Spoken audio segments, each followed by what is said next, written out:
কালকে রাত 11টার দিকে আমার ঘরে একজন হিন্দু এসেছে। আমি মনে করলাম যে মুসলমান হওয়ার জন্য এসেছে, না, এসে আমার একটা ভিডিও দেখাচ্ছে। কি ভাই নাম জিজ্ঞাসা করলাম, বলছে বিনোদ কুমার আগরওয়ালা, অনেক ধনী মানুষ কুষ্টিয়াতে। কি কি জন্য এসেছে ওর নাম শুনে আমি এবার বুঝলাম যে ও আমার ধর্মের না, অন্য ধর্মের। আমার বলছে হুজুর আমি মুসলমান হওয়ার জন্য আসিনি, আমি একটা ভিডিও দেখাতে চাই।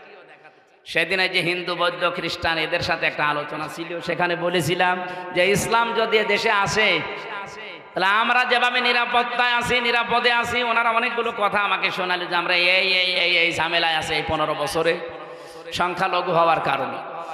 অভয় দিয়েছিলাম যদি ইসলাম দেশে আসে একবার শুধু, আমরা যেভাবে নিরাপত্তায় আছি আমাদের চাইতে কমপক্ষে 10 গুণ বেশি নিরাপত্তায় থাকবে। আমির এই জামাত ঘোষণা দেয়নি দেশে মসজিদ যদি পাহারা দেওয়া না লাগে মন্দিরও পাহারা দেওয়া লাগবে না? বলেন বলেন বলেন।